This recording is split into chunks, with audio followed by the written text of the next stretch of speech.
북마더 책 읽어주는 엄마. 좋아요와 구독 꾹 눌러주세요.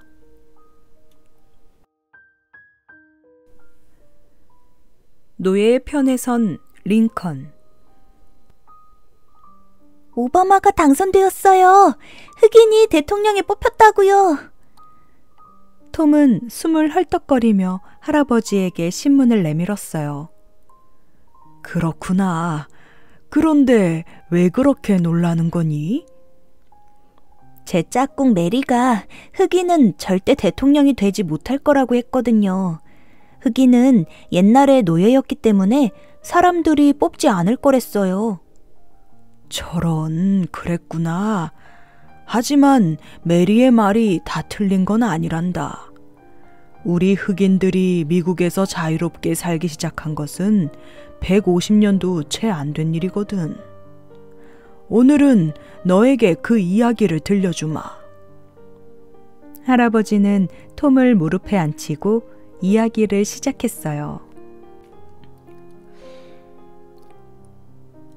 1783년 미국은 영국으로부터 독립하고 나서 빠르게 발전하기 시작했어요. 하지만 미국의 남부와 북부의 모습은 커다란 차이가 있었죠. 땅이 거친 북부 지역은 공장이 많이 들어서서 하루가 다르게 산업이 발전했어요. 그와는 달리 땅이 기름진 남부 지역은 담배, 면화, 곡식 따위를 널리 재배했죠. 주인님, 제발 채찍질만은 하지 말아주세요. 어디서 게으름을 피우는 거야? 어서 허리 숙이고 일하지 못해? 주로 큰 농장을 꾸려가던 남부 사람들은 일손이 많이 필요했어요. 그래서 일찍부터 노예를 부리게 되었죠. 이 노예들은 대부분 아프리카에서 데려온 흑인으로 한 번 사면 평생을 부려먹을 수 있었어요. 밥도 주고 잠도 재워주는데 일이라도 열심히 해야지. 그 당시 노예들은 하루에 16시간도 넘게 일했어요. 물건처럼 헐값에 사고 팔려 가족과도 떨어져야 했어요. 또 도망가다 주인에게 붙잡히는 날이면 모진 매질을 당했고, 그러다가 죽더라도 주인은 아무런 처벌을 받지 않았어요. 그러다가 1852년에 미국 사람들에게 큰 충격을 준 책 한 권이 세상에 나왔어요. 바로 톰 아저씨의 오두막이란 책이에요. 이 책은 그 당시 흑인 노예들의 비참한 생활을 생생하게 보여주었어요. 자네 톰 아저씨의 오두막이라는 책 읽어봤나? 모든 사람의 자유와 평등을 부르짖는 우리 미국에서 어떻게 사람한테 그런 짓을 할 수 있는지. 그러게 말일세. 지금 남부에서는 흑인 노예가 전체 인구의 3분의 2를 차지한다는군. 이 땅에서 노예제도는 반드시 없어져야 하네. 그동안 북부 사람들은 남부의 노예제도를 마땅치 않게 여기고 있었어요. 그러한 때에 흑인 노예의 삶을 다룬 책이 불티나게 팔려나가면서 노예제도를 반대하는 움직임도 빠르게 퍼져나갔죠. 하지만 노예제도에 대한 남부 사람들의 생각은 북부 사람들과는 달랐어요. 상공업이 발달한 북부는 공장에서 일하겠다는 노동자들이 넘쳐나겠지. 하지만 우리 남부는 사람 수에 비해 땅도 넓고 또 힘든 농장 일을 하겠다는 사람도 없으니 노예가 없으면 농장을 꾸려나갈 수가 없다고. 맞아. 게다가 백인에게 이런 힘든 일을 시키면 이것저것 요구가 많겠지. 또 우리도 그들을 마음껏 부려먹을 수 없을 테고. 노예 제도를 없애는 건 말도 안 돼. 북부 사람들도 농사를 한번 지어봐야 돼. 그 무렵 미국에서는 노예 제도를 반대하는 주와 노예 제도를 찬성하는 주가 맞서고 있었어요. 미국 영토가 서쪽으로 점점 넓어지면서 새로 생긴 주들이 늘어나자 서로 그 주들을 자기네 주에 포함시키려는 움직임이 일어났어요. 그러던 차에 미국의 제16대 대통령으로 링컨이 당선되자 노예제도를 찬성하는 주들은 슬슬 불안해지기 시작했어요. 이런, 노예제도를 반대하는 링컨이 대통령이 되었으니 이제 노예제도가 없어지는 건 시간 문제야. 노예제도를 찬성하는 주의 사람들은 머리를 맞대고 이 문제를 해결하기 위해 의논했어요. 안 그래도 노예제도를 반대하는 북부는 영국과 무역을 하는 데에도 우리와 입장이 달랐어. 이참에 연방정부에서 빠져나와 우리끼리 연방을 따로 만드세. 이렇게 하여 노예제도에 찬성하는 7개의 주는 연방에서 빠져나와 남부연합국을 만들었어요. 그러고는 자기들끼리 대통령을 다시 뽑았죠. 일이 이쯤 되자 링컨은 가만히 있을 수 없었어요. 무슨 일이 있어도 연방정부가 나뉘는 것은 막아야 한다. 노예제도를 당분간 유지하도록 해주겠다. 하지만 링컨의 그런 바람은 이루어지지 않았답니다. 남군이 섬터 요새를 공격한다. 전쟁이다. 1861년 남부연합국이 남부에 있는 연방정부의 군사기지를 먼저 공격해왔어요. 우리는 싸워서 남부 고유의 노예제도를 지킬 것이다. 와! 남부연합국 만세! 처음 전투가 시작되었을 때는 북부가 이길 것 같았어요. 북부는 남부보다 인구도 많고 전쟁에 필요한 무기를 만들어내는 공장도 많았거든요. 하지만 북군에는 군대를 이끄는 훌륭한 지휘관도 없었고 도시 출신의 노동자들이 많아서 총을 처음 만져본 사람들도 있었어요. 전쟁이 쉽게 끝나지 않자 양쪽은 나날이 지쳐갔어요. 그러던 어느 날 남부 사람들의 사기를 꺾는 좋지 않은 소식이 들려왔어요. 북군이 우리 백기를 막아버렸대. 북군의 함선이 남부 해안을 가로막고 있어서 담배와 면화를 수출하는 백길이 끊기고 말았다는군. 엎친 데 덮친 격으로 긴긴 전쟁 탓에 남부 지역의 농토가 엉망진창이 되자 남부 사람들은 살기가 점점 더 어려워졌어요. 전쟁이 한창이던 1863년 1월, 링컨은 노예 해방령을 발표했어요. 1863년 1월 1일부터 반란 상태에 놓여있는 여러 주의 노예를 모두 해방한다는 내용이었죠. 그러나 남부연합국은 이것을 따를 생각이 전혀 없었어요. 우리가 왜 연방정부 대통령의 명령을 따라야 해? 남부연합국의 대통령을 두고 말이야. 그러자 남부의 많은 흑인들이 농장에서 탈출해 북군의 병사가 되어 전쟁에 참가했어요. 이것에 힘입어 북군은 남군을 몰아붙이기 시작해서 중요한 전투마다 승리를 거두었죠. 1863년 7월 펜실베이니아주의 게티즈버그라는 작은 마을에서 큰 전투가 벌어졌어요.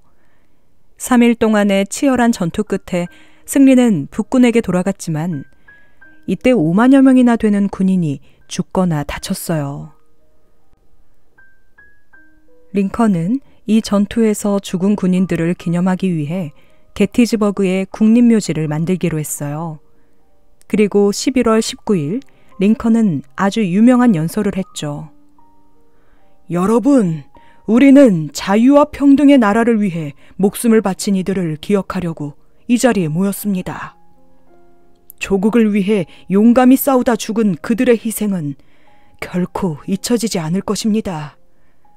그것과 더불어 국민을 위한 정부 역시 이 땅에서 영원히 사라지지 않을 것입니다. 전쟁을 처음 시작할 때만 해도 금방 끝날 줄 알았던 미국의 남북전쟁은 4년이 지나서야 끝이 났어요. 1865년 4월 마침내 남군의 리 장군이 북군의 그랜트 장군에게 항복하였어요. 만세! 남군이 항복했다! 이제 우리는 자유다! 이 소식을 전해 들은 흑인들은 거리로 뛰쳐나와 만세를 부르며 기뻐했어요. 남북전쟁에서 북군이 승리하게 되면서 미국에서는 노예제도가 없어졌어요. 그리고 해방된 노예에게 시민권이 주어졌죠. 또 무엇보다도 둘로 갈라질 뻔했던 나라가 다시 하나가 될 수 있었어요. 하지만 전쟁 후에도 흑인의 삶은 쉽사리 나아지지 않았어요. 남부에서는 흑인에 대한 차별과 탄압이 여전했는데 이것은 1960년대 이후 여러 가지 사회적인 노력을 통해 점차 나아질 수 있었어요. 전쟁 이후 상공업이 발달한 북부에서 나라를 이끌게 되면서 미국은 오늘날과 같은 잘 사는 나라로 성장할 수 있었답니다.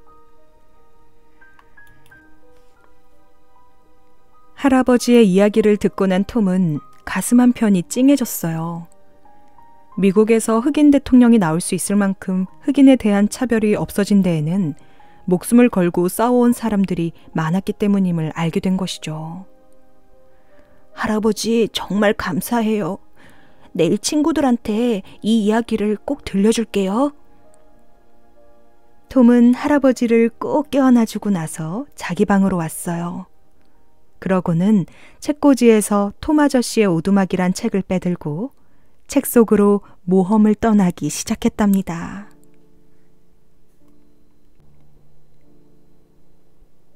프랑스를 구한 잔다르크.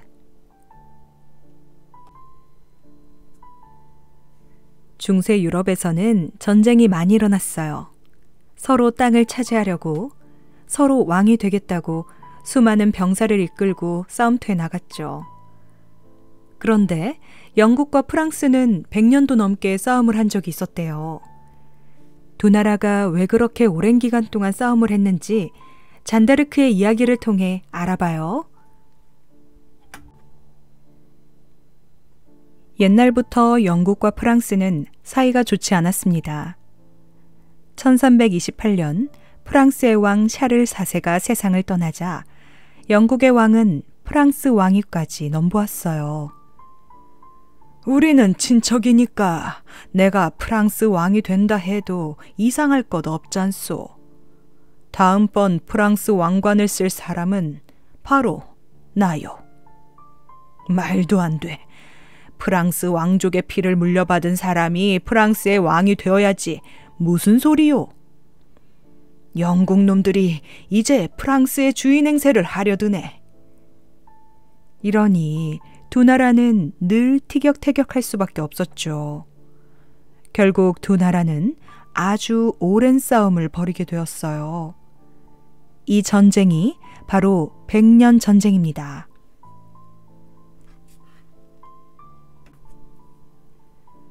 전쟁이 시작되고 나서 한동안은 영국이 이겼어요. 오랜 세월 동안 프랑스 곳곳에서 검은 연기가 치솟았죠. 영국의 병사들은 도시의 성벽을 무너뜨리고 도적대처럼 마을을 습격했어요. 큰일 났어. 오를레앙이 영국 군대에 포위되었어. 도시가 무너질 때마다 프랑스 사람들은 가슴을 졸였어요. 벌써 100년 가까이 전쟁을 벌이고 있어. 이대로 가다가는 프랑스는 망하고 말 거야. 프랑스 사람들은 희망을 잃어갔어요.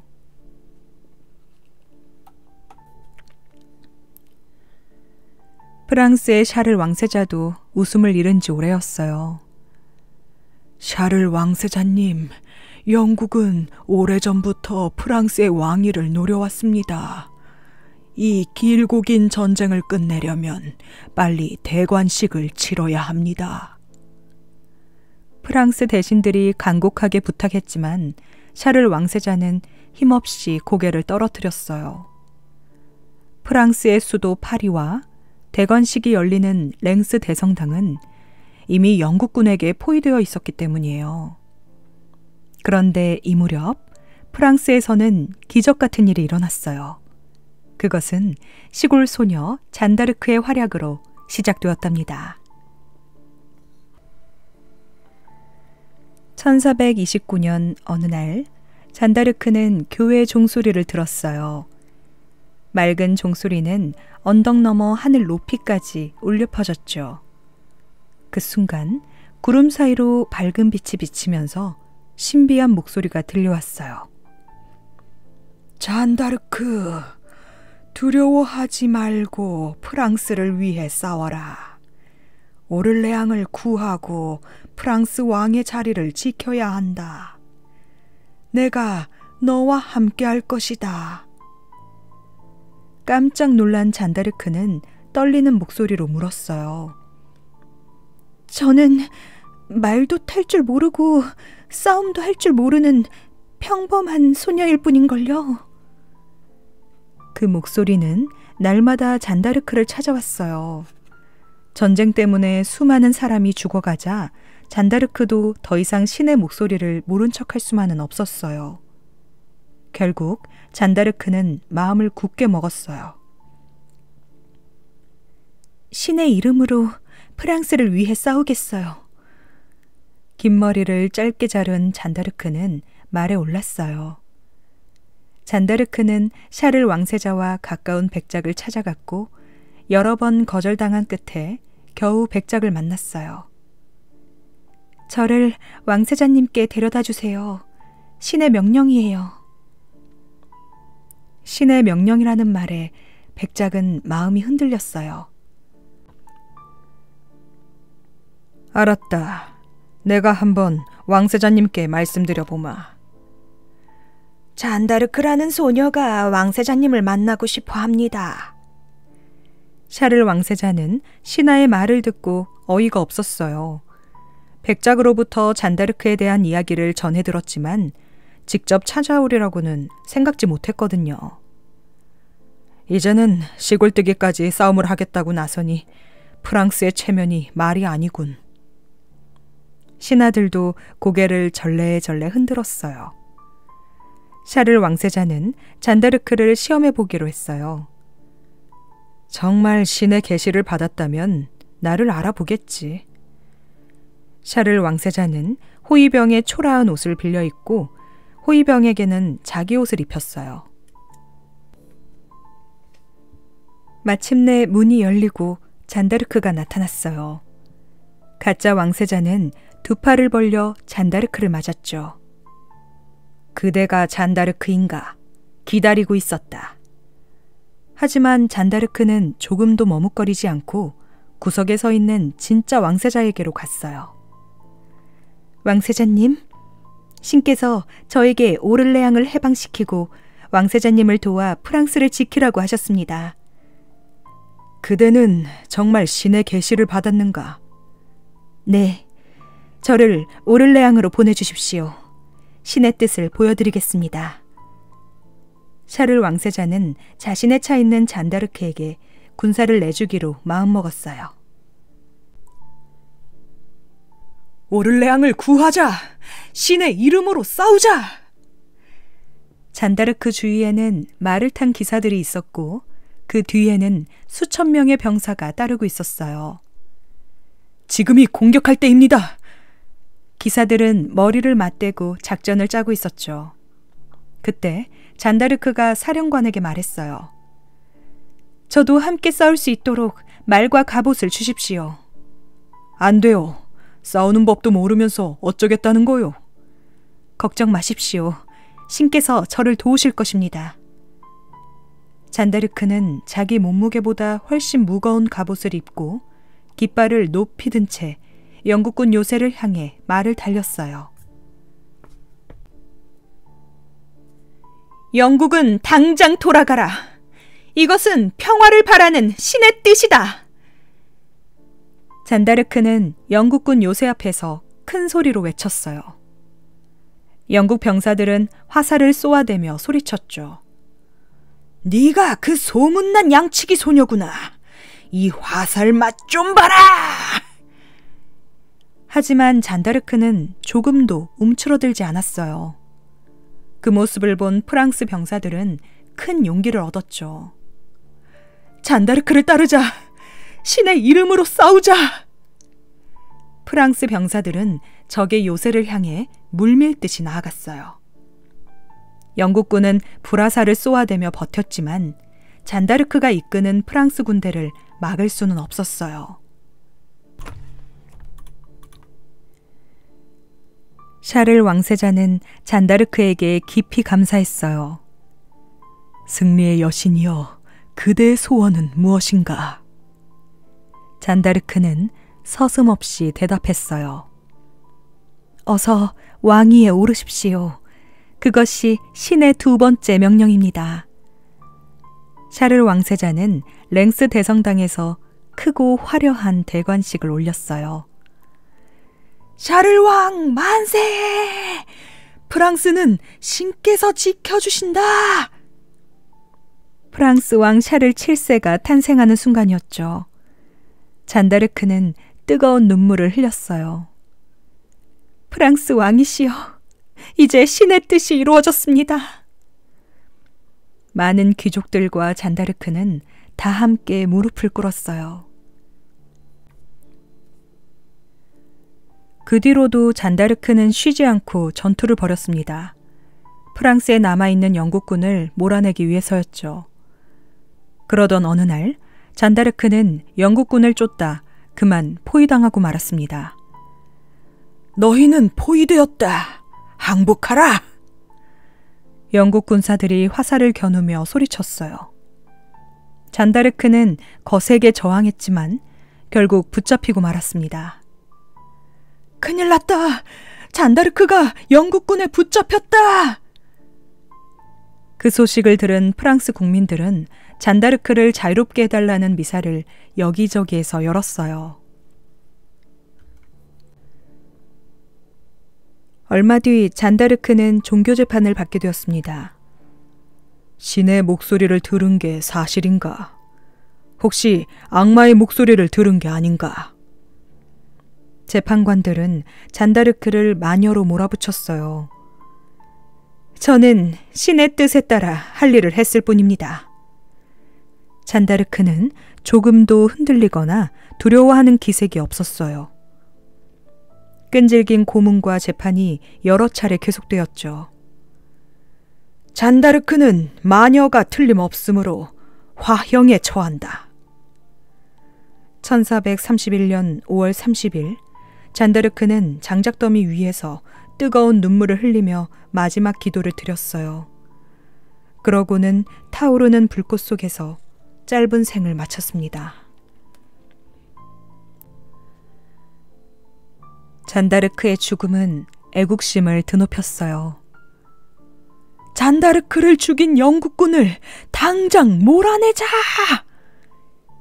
프랑스 사람들은 창칼을 들고 영국군에 맞서 싸웠어요.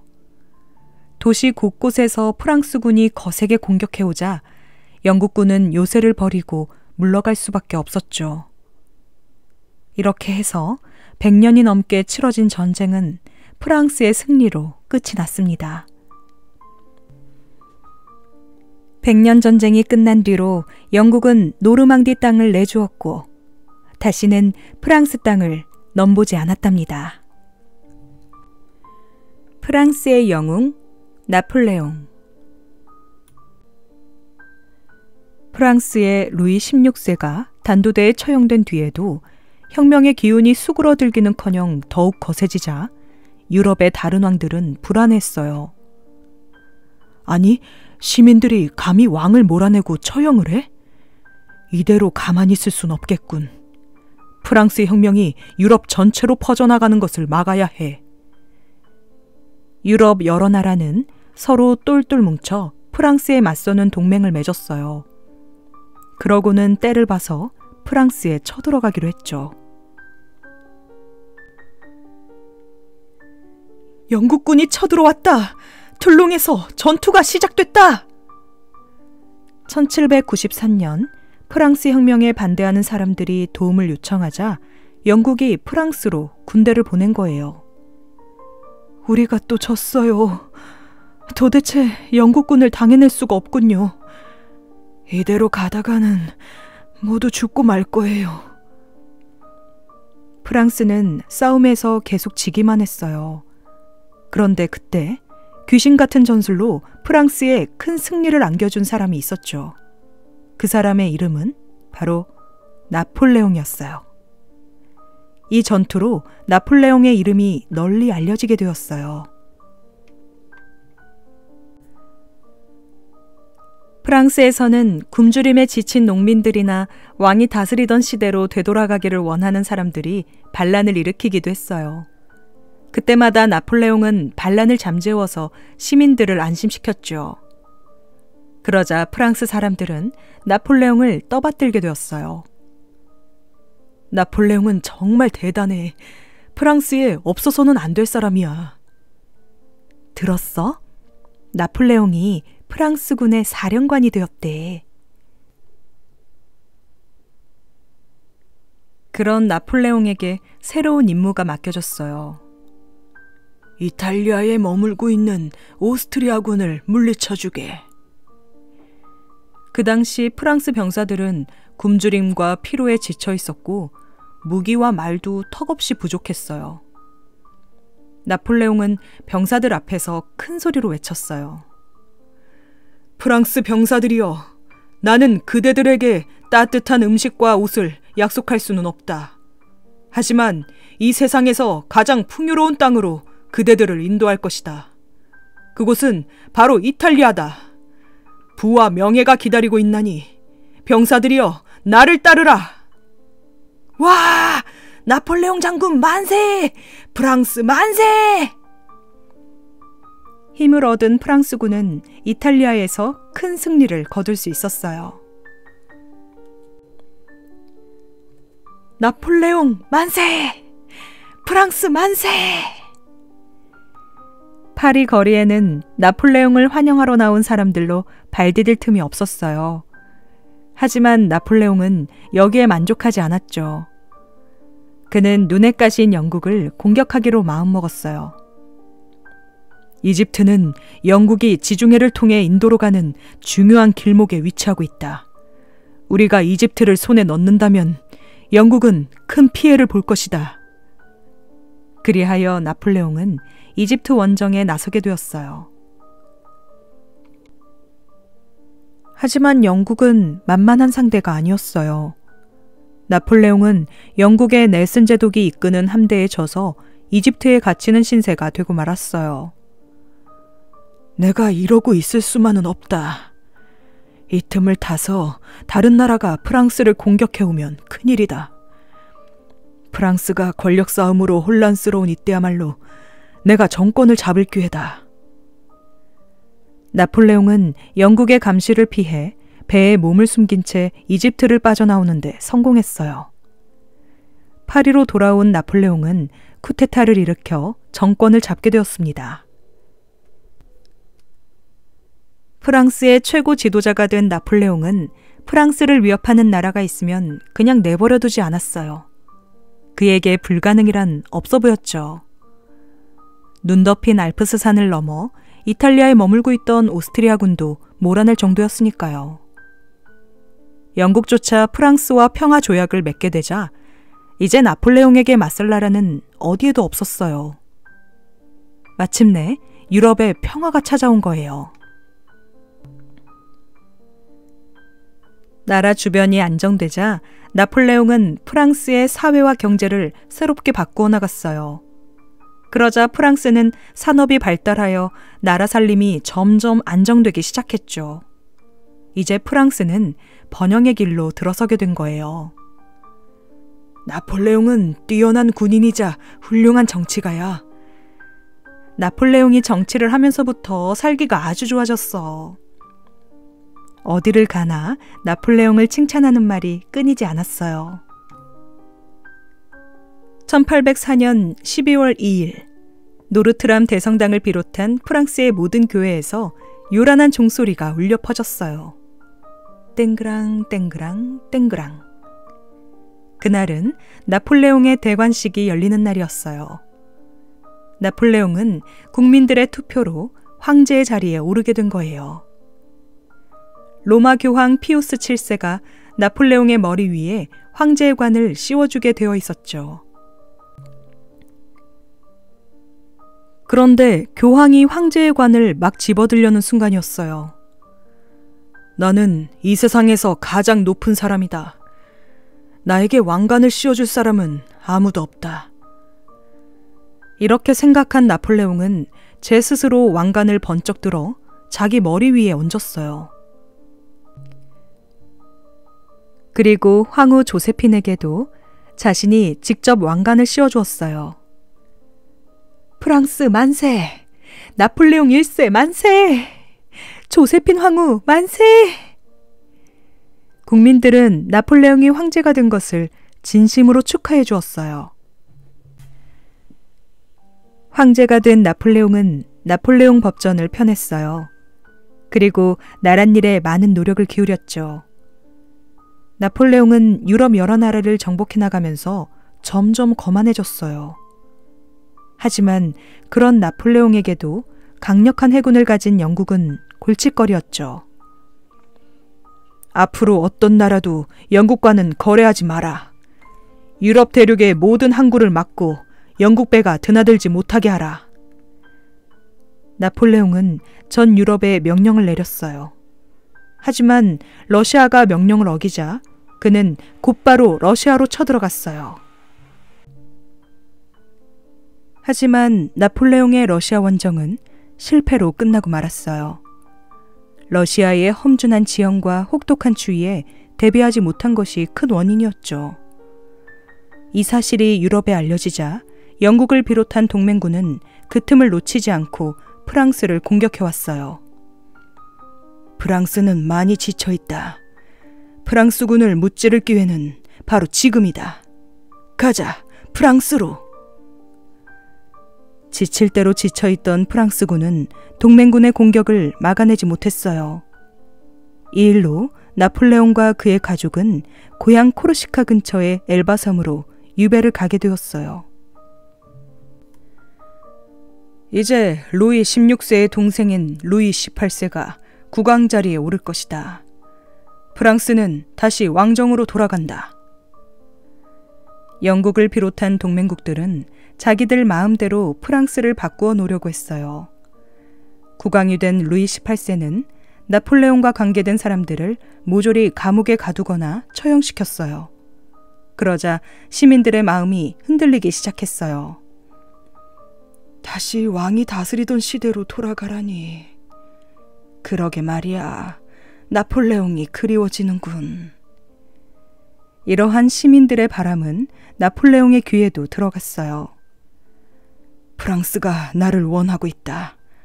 파리로 가야겠다.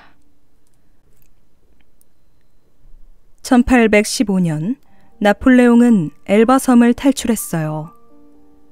나폴레옹이 파리에 도착할 즈음 거의 모든 프랑스군이 그의 편이 되었어요. 루이 18세는 도망쳤고 나폴레옹은 다시 황제가 되었어요. 하지만 워털루 전투에서 크게 지면서 이번에는 세인트 헬레나 섬으로 유배되었죠. 이로써 유럽을 상대로 23년 동안이나 계속되었던 나폴레옹 전쟁은 끝이 났습니다. 그리고 나폴레옹 시대도 막을 내리게 되었죠. 나폴레옹은 수많은 전쟁을 벌여 프랑스 국민과 전 유럽이 그에게 등을 돌렸지만 유럽 전체에 프랑스 혁명의 중심이 되는 자유 평등 정신을 퍼뜨리는 데는 큰 역할을 했습니다.